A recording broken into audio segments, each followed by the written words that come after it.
Buenos, alunos do segundo ano, nós vamos retomar as aulas ou as exposições e a gente vai retomar sobre determinado ponto.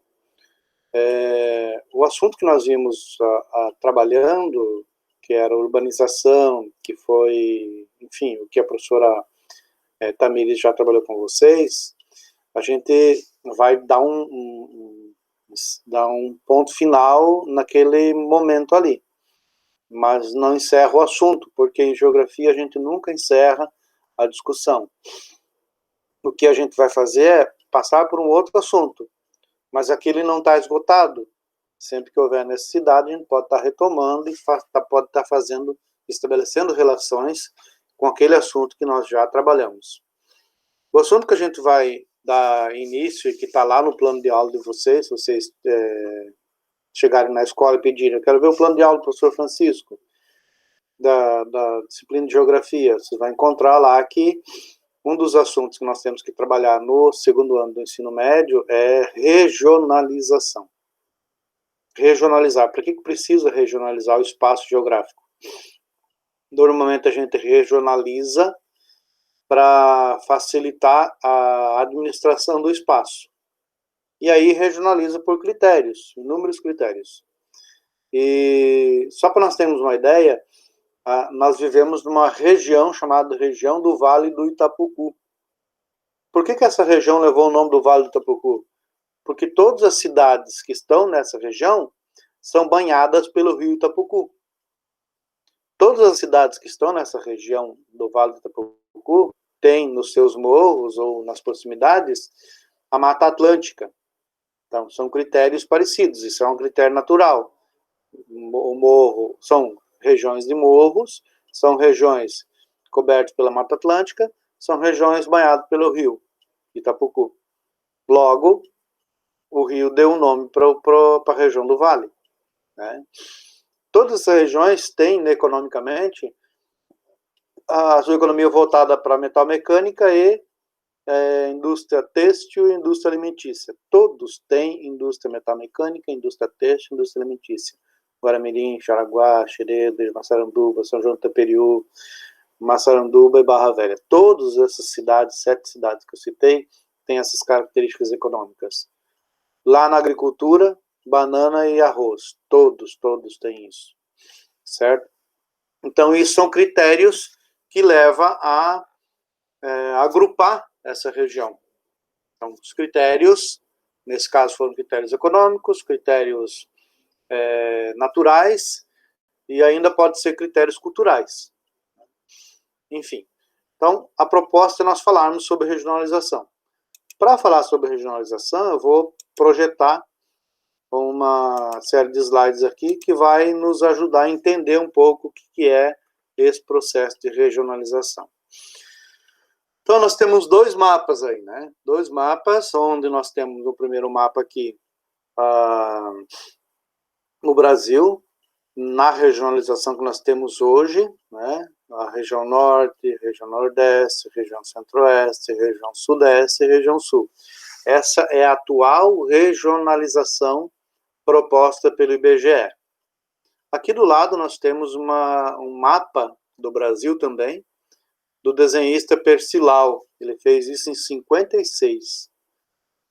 Em 1956, ele fez uma proposta de regionalização. Aqui no sul, as cavalgadas, os tropeiros. Aí na região do Paraná, a Pinheiro do Paraná. Aqui no sudeste, o café. Mais ao norte, lá na região da Bahia, a extração de petróleo. Mais ao norte, ainda na Bahia, as mulheres com as estruturas de vender o dendê, vender toda aquela comércio de rua, indo em direção ao interior de Minas Gerais, a produção de ouro e assim por diante. Então, a gente poderíamos abordar inúmeras situações aqui, a produção da borracha, a latex, ou as castanhas que existiam aí, enfim, a região do Cerrado. Então, são critérios que se utiliza para o processo de regionalização. Mas nem sempre a regionalização no Brasil teve essas características aí. Nós tivemos várias outras regionalizações. A exemplo aqui, ó. Em 1913, nós tínhamos uma regionalização que não era oficial, mas era utilizada muito no ensino da geografia. Então, o Brasil era dividido em setentrional, norte-oriental, oriental, meridional e central. Perceba que aqui nós tínhamos um estado só, que era o Mato Grosso. Hoje ele é dividido em dois. Nós tínhamos um estado só, que era Goiás. Hoje é dividido em dois, né? E aqui o Acre era um território, e os outros estados aí não aparecem aqui, Roraima, não aparece Amapá, então tem outros estados que não aparecem nesse momento aqui.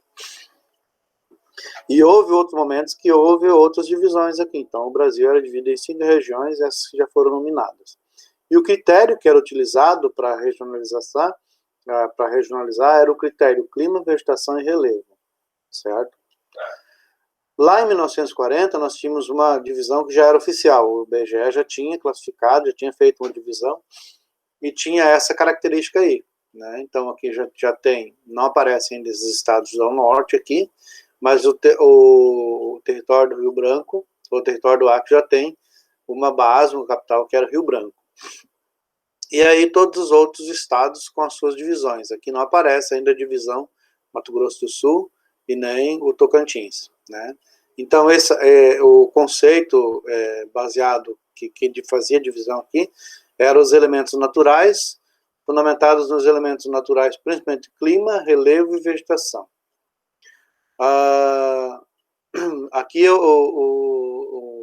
uma observação. Havia pouca unidade natural entre as regiões, havia muita divisão. Outra observação que tem que ser colocada aqui é que a região de Minas Gerais estava integrada à região que era conhecida naquele período como centro. Então, ela estava integrada ao centro. E não estava integrada a essa região sul ou oeste, que era essa região mais aqui. Lá em 1945, já começa a se aproximar daquilo que nós temos do Brasil hoje. Só que ele retalha o país em bem mais áreas. E aqui tem uma característica interessante a ser observada, que aparece vários territórios. Os territórios do Iguaçu, território de Ponta Porã, território do Acre, território do Guaporé, território do Rio Branco e território do Amapá, além do território de Fernando de Noronha. Por que é importante chamar atenção para isso? Porque a data é 1945. O que nós vivíamos no período da história de 1945 no Brasil? Em 1945 nós tínhamos uma ditadura, que era a ditadura Vargas. E normalmente os ditadores, eles criam territórios. Por que eles criam territórios? Eles criam territórios para facilitar a administração. E normalmente os territórios são delimitados nas áreas fronteiriças com países. Pode observar, ó, o território de Iguaçu é nas áreas que fazem fronteira com a Argentina e com o Paraguai. O território de Ponta Porã, nas áreas que fazem fronteira com a Bolívia e com o Paraguai. O território do Guaporé, nas áreas que fazem fronteiras com Bolívia e... não teria que lembrar agora se faz fronteira com outro país aqui. E, enfim, todos os territórios aqui na região norte, com as regiões lá da Venezuela e na região aqui das Guianas. E é importante observar que nas regiões onde é que tem territórios, você não tem eleição de governadores. Ali se tem um general, um sargento, ou enfim, um militar do exército que vai lá e vai governar em nome do país, porque são pontos estratégicos.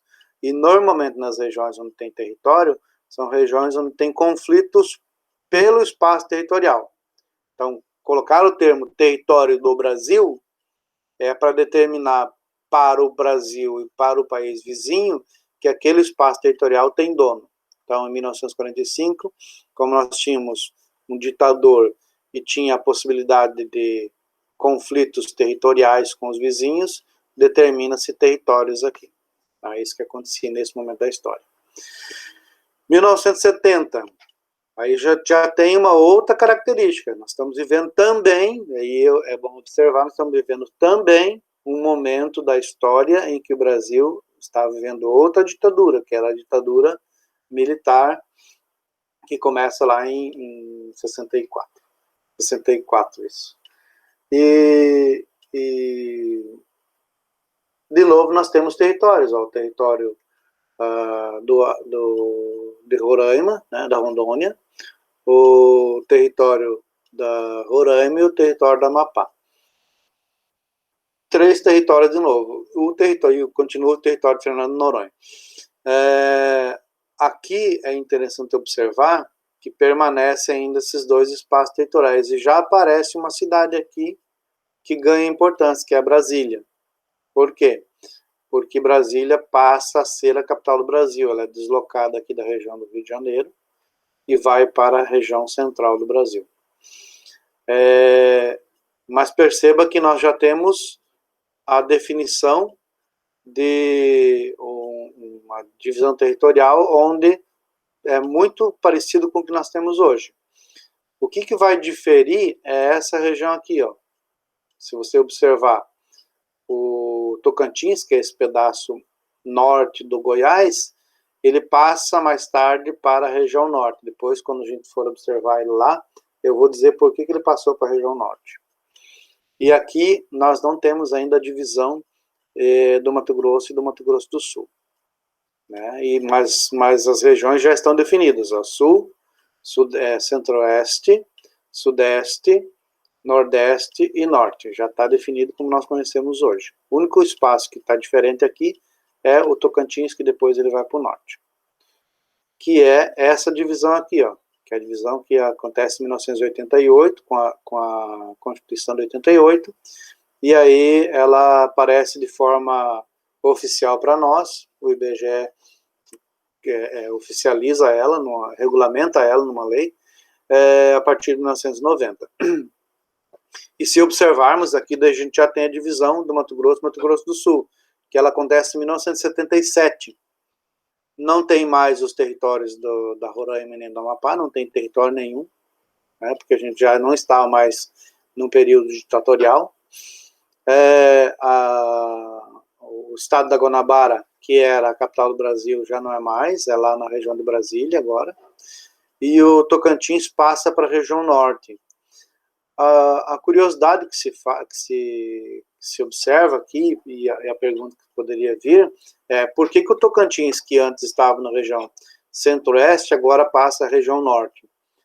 Porque no Brasil existia, nesse período da história, e ainda hoje, tem uma coisa chamada Pacto Federativo.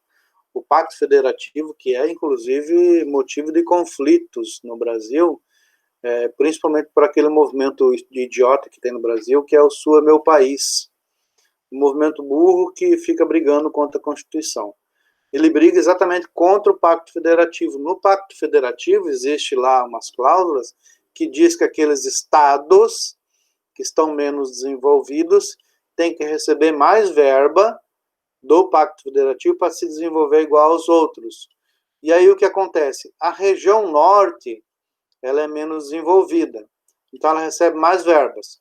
O que o Tocantins, o estado do Tocantins definiu, e foi os governadores definiram naquele momento da história, o governador do Brasil definiu naquele momento da história, de passar o Tocantins para a região norte. Por quê? Porque tendo mais verba, ia ser mais fácil de estruturar o estado. Estruturar o estado com estrutura governamental, com os deputados, enfim, com o governador, com todo o aparato do estado que seria necessário para desenvolver esse estado. Aqui na região norte teria mais verba. Então ela passa a pertencer à região norte em função disso. E aí a região centro-oeste acaba diminuindo em tamanho. As outras regiões permanecem no tamanho que se encontravam já. Né? É um pouco isso a nossa proposta